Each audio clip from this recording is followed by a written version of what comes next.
Bom dia, boa tarde, boa noite. Como é que vocês estão, meus queridos? Estão bem?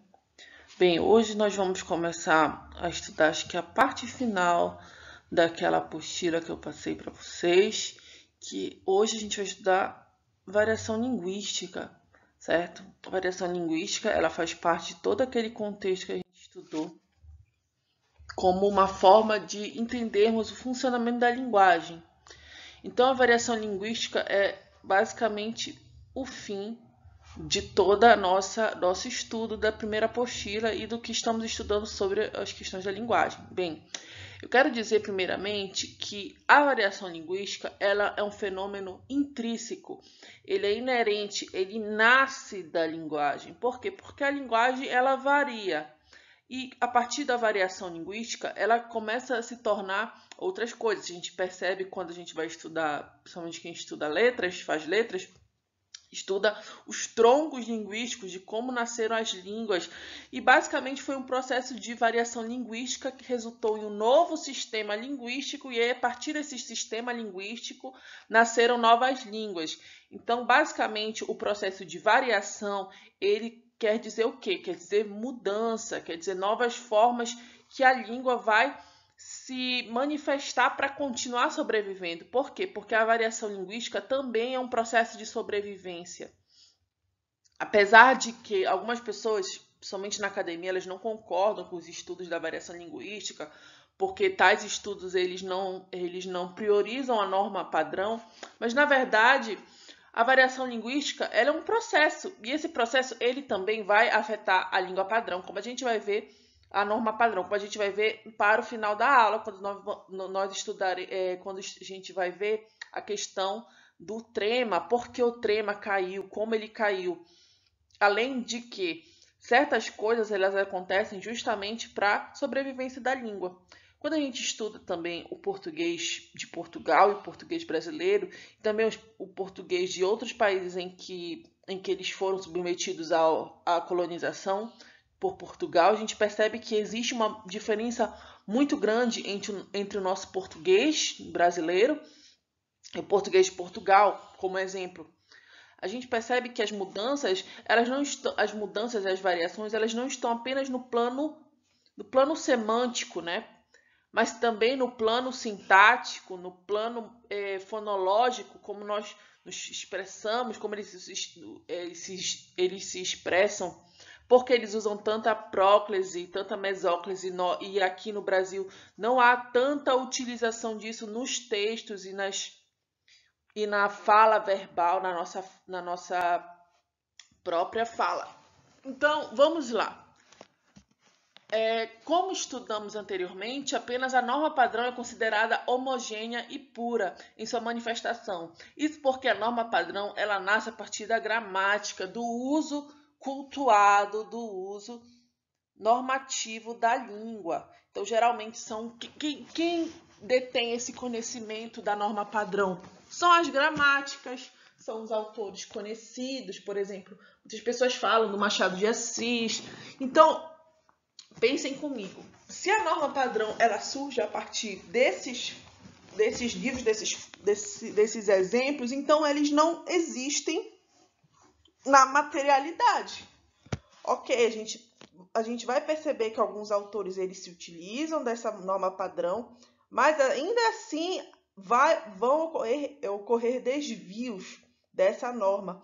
Por quê? Porque a língua puramente, na sua manifestação sistêmica normativa, ela existe nessas gramáticas, nas normativas, certo?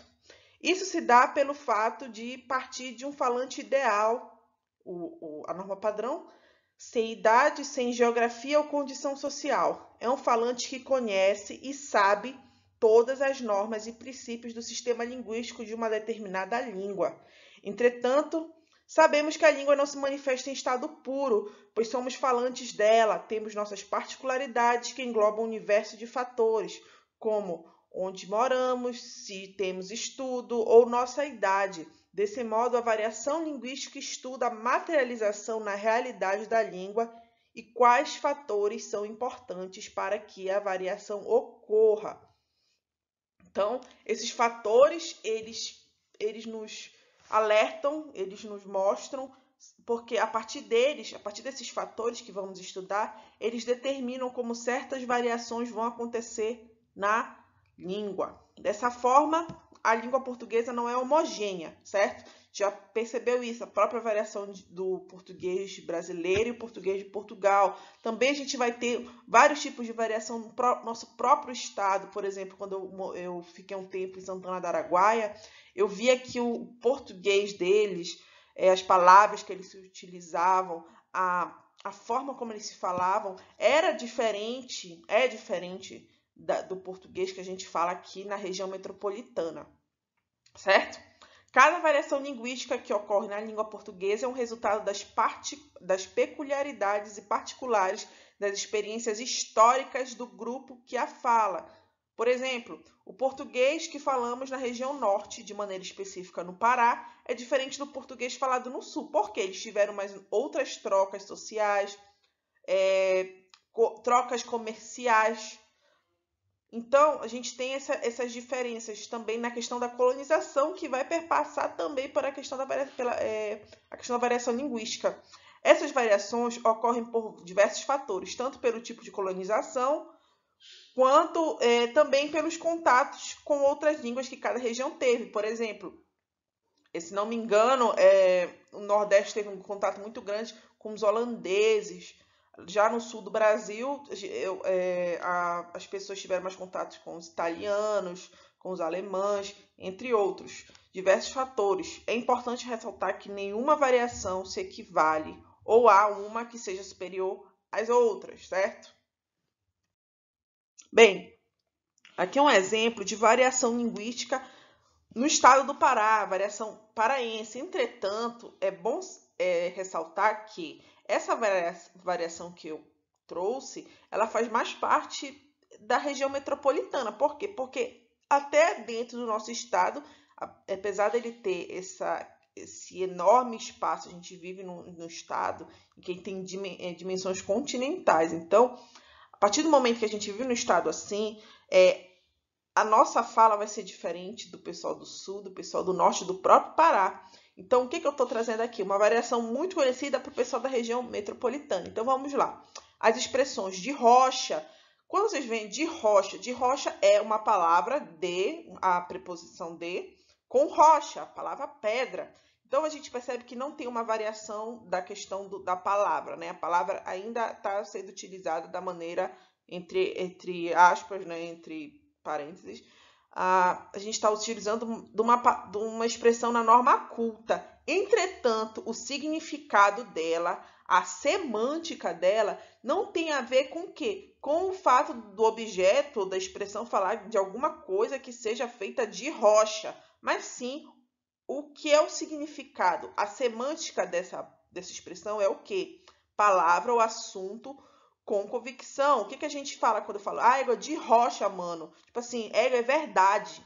Isso você tem razão. De rocha, certo? Próxima, égua de largura, ou égua da largura, que significa muita sorte. Então, percebam, essa expressão está sendo falada, ela tá escrita de acordo com a norma padrão. Entretanto, o significado semântico dela quer dizer o quê? Muita sorte. Não quer dizer égua de largura ou égua da largura, porque também não faz muito sentido, né? Essa é da grife do varal. Outra expressão. Vocês percebem que a maioria dessas expressões que eu estou utilizando, elas estão no quê? Estão corretas. As expressões estão corretas de acordo se a gente for olhar somente a gramática na norma padrão. Entretanto, quando a gente vai ver o significado dessa palavra, ela significa outra coisa, que é, por exemplo, essa é da grife do varal, que é roupa roubada. Próximo. Levou o farelo. Não quer dizer que a pessoa pegou o farelo e levou consigo. Não, quer dizer que a pessoa morreu. Miudinho, que é o pequeno, paga uma íquia, paga uma cerveja, uma bebida. Vigia bem, que significa prestar muita atenção. Um bora embora. Aqui a gente percebe uma coisa que é um fenômeno muito comum da língua portuguesa, que é a gente tem essa questão da aglutinação, da aproximação muito forte entre vocábulos, entre palavras, e acaba que acontece isso, essa aglutinação de só uma expressão vira só uma palavra. Por exemplo, um bora embora. Aqui está como só uma palavra. Mas significa o quê? Vamos embora. Então, vamos embora e para um bora embora, porque vai juntando tudo. Isso é um fenômeno muito pertinente da língua portuguesa. Tão pertinente que vocês vão estudar o vossa mercê, se tornou você de tanta aglutinação, de tanta aproximação que essa palavra teve durante o tempo.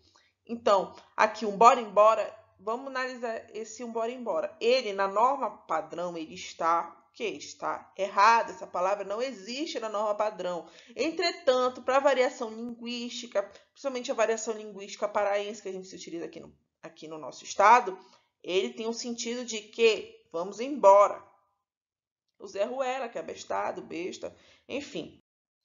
Bem, além desses fatores linguísticos que eu falei, da norma padrão, da variação linguística, que a gente vai perceber dessa questão da aglutinação das palavras, que elas vão se juntando, se aproximando tanto, que elas se tornam apenas uma, existem outros fatores, certo? Outros fatores para além dos linguísticos, para além de fatores puramente linguísticos. Por quê? Porque a variação linguística ela vai depender de outras coisas que vão além das normas, além dos nossos estudos, certo?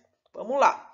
Além desse fator geográfico que eu mostrei anteriormente, que eu mostrei a variação paraense, a língua está sempre em mudança no tempo.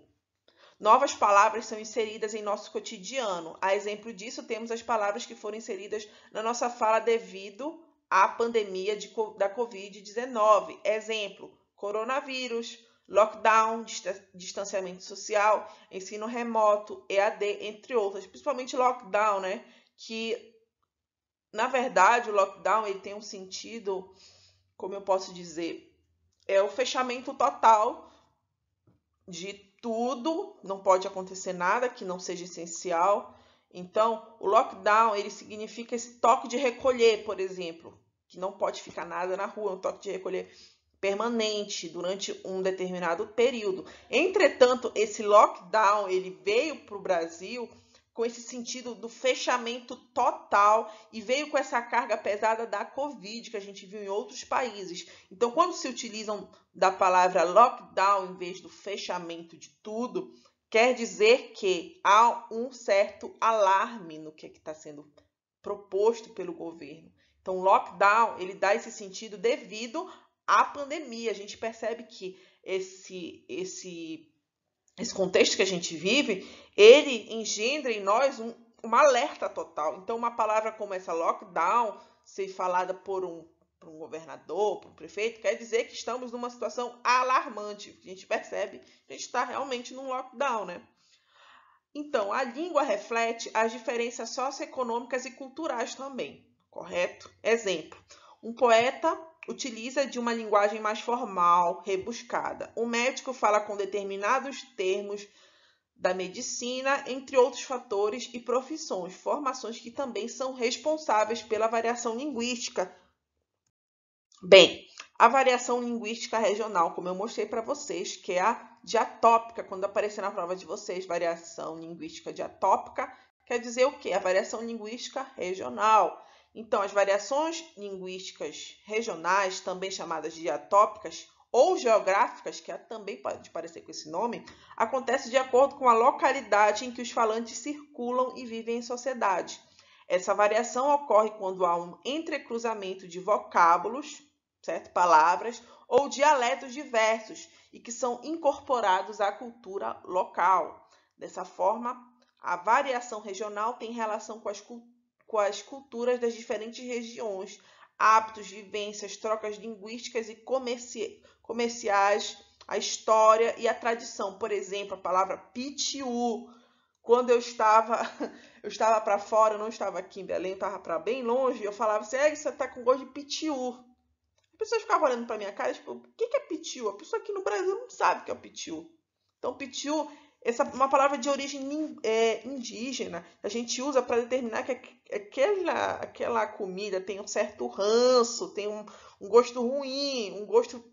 Enfim, é o pitiu. Eu não consigo dizer o que é o pitiu, de fato, em outras palavras, porque não é um gosto ruim apenas, mas é um gosto de uma coisa que não está muito bem lavada, que não foi muito bem cuidada. Então, percebam que a nossa troca linguística aqui com os povos originários, ela foi muito maior do que certos povos da região sudeste. Então, por isso que a gente tem na nossa história, na nossa tradição, nas nossas trocas comerciais e linguísticas, o acréscimo de palavras dessas culturas que estão um pouco mais afastadas daqui. Então, apesar desses fatores, a gente ainda se utiliza do pitiu. A palavra pitiu é uma palavra que ainda está em uso, e uso muito forte. Ah, tá com cheiro de pitiu, por exemplo. Outra palavra que vocês possam pensar, égua. Égua tem um significado, claro. Existe o animal, o equino, a equina, a égua, entretanto, para nós tem um outro significado. Então, vocês percebam que essas trocas, essa nossa formação linguística, ela perpassa por todos esses fatores. Um exemplo de palavras, né, para os mesmos conceitos. Por exemplo, aqui no Brasil, a palavra, a gente fala aqui macaxeira, né? Eu falo macaxeira. A gente fala aipim, mandioca. Então, para a mesma palavra, para o mesmo objeto, existem várias palavras determinadas, às vezes, pelos locais que a gente fala. Por exemplo, abóbora, jerimum e moranga. Abóbora eu não falo muito, é mais jerimum. Jerimum e abóbora e moranga são a mesma coisa, mas a partir do local que se fala, ela vai mudar a palavra, né? Não o significado, muda a palavra. Por exemplo, outro exemplo é sacolé, din-din, geladinho ou chopp. Nós aqui no Pará falamos chopp, eu falo chopp. Os diferentes sotaques, dialetos e falares. Por exemplo, o dialeto caipira, o dialeto gaúcho, o dialeto baiano, a gente tem o dialeto paraense, como eu mostrei para vocês, uns exemplos. Reduções de palavras ou perdas de fonemas. Por exemplo, a pessoa não fala velho, a pessoa fala véi, veio, ou véi, né? Que também já foi. Tiraram o O da jogada também, agora é só véi. Mulher, cantar, não fala cantar, fala cantar. E enxoval, que falam enxovar, também faz parte de outros dialetos. Bem, a variação linguística social ou diastrática, que ela é basicamente a partir da nossa formação, da nossa posição social, de como a gente vai falar. Isso também tem muito a ver, sabe, com o que eu já estudei com vocês? A norma culta. A norma culta são pessoas que falam uma determinada variação linguística que é prestigiada na nossa sociedade.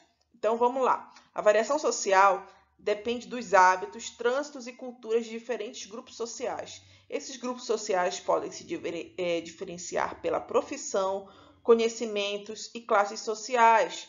Cada grupo social possui um arcabouço, né, de posturas comportamentais, os quais impactam no sistema de comunicação de cada grupo social. O exemplo que eu coloquei aqui para vocês é um exemplo de um médico, ele falando da sua fala totalmente rebuscada, como vou ler aqui para vocês, né? De acordo com o laudo, o médico fala para o paciente: você está em um processo de intumescência resultante de lesão inflamatória e necrose subcutânea. Meu Deus, o que é isso, doutor? Quanto tempo eu tenho de vida? Aí o doutor, na verdade, ele vai explicar, vai se utilizar de uma variação em que o paciente que não faz parte daquele grupo social, daquela formação acadêmica, entenda. Então, ele vai falar apenas que, não se preocupe, é só um furúnculo. Então, a gente percebe que, apesar de ser a mesma pessoa, ele vai usar da variação que ele se utiliza como médico, e também da variação em que o paciente dele, que pode ser ou não pode ser médico, que aqui no caso não é médico, pelo que dá para perceber, a pessoa vai entender. Então, ele falou que é um furúnculo. Então, vocês percebam como a própria variação ela vai mudar na mesma pessoa. Bem, a variação histórica ou diacrônica. A variação temporal, histórica ou diacrônica acontece devido às mudanças linguísticas que ocorrem através do tempo, a mudança ou a permanência de palavras usadas em diferentes épocas. Algumas palavras podem mudar, outras podem cair em desuso. Essa variação acontece no plano da fonética, como a gente viu, o cantar, não se fala mais cantar, mas sim cantar. Ou então da grafia, que a gente vai já ver, e até vocabular. A gente vai ver alguns exemplos. Bem, palavras e grafias que caíram em desuso. Vossa, vós, mecê, que agora hoje em dia a gente usa você. Botica. Botica, na verdade, botica era uma palavra que as pessoas utilizavam para designar farmácia. Não era farmácia, era botica. Então, a gente percebe o quê? É uma mudança vocabular. Botica caiu em desuso, porque hoje em dia a gente usa farmácia. Cumprir, hoje em dia é cumprir, com U. Aqui é uma mudança no plano da fonética, do som. Flor, aqui caiu, né, a acentuação de flor. Hoje em dia a gente usa sem acentuação. Farmácia, farmácia aqui com PH. Na verdade é um empréstimo das línguas latinas, que antes utilizava muito o PH para o som do F. Então ficou farmácia. E aqui a gente percebe também um outro tipo de variação, né? Que variação no tempo. Por exemplo, houve a mudança olha, prestem atenção. Como às vezes é um pouco contraditório dizer que a norma culta, a norma padrão, ela não sofre variação. Ela vai sofrer variação por quê? Porque a gente percebe que houve um grande diálogo, uma grande conversa entre especialistas da língua e pessoas que têm um grande conhecimento, um grande arcabouço, e perceberam que era o momento da queda do trema. Então, o que aconteceu? Olha, preste atenção como foi interessante essa questão. O trema, ele cai a partir do momento em que houve essa convenção, esse diálogo entre esses linguistas gramáticos, e quando ele é decidido que ele cai, então passa primeiro da norma padrão e depois o uso social que nós fazemos das palavras que tinham trema. Então foi uma imposição da norma padrão para nós. Entretanto, eu não vi que houve tanto problema na queda do trema no português, principalmente português brasileiro, não houve tanto problema. Eu não sei como foi essa mudança em Portugal. Entretanto, vocês percebam que a norma padrão ela também é suscetível a mudanças a partir de alguns fatores que são mais específicos dos estudos da linguagem, da língua. Gente, hoje é só, tá? Eu vou passar mais uma apostila para vocês, a apostila que a gente vai utilizar em abril, sobre funções da linguagem.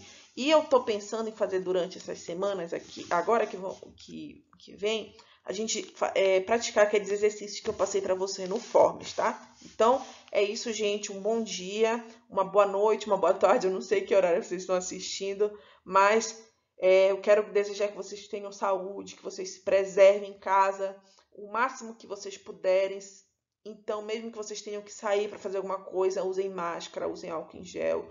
Então, se protejam, pratiquem um distanciamento social, tá? Qualquer coisa, vocês podem me contactar. E a gente está aqui para isso, tá, gente? Uma boa vida para nós. Amém.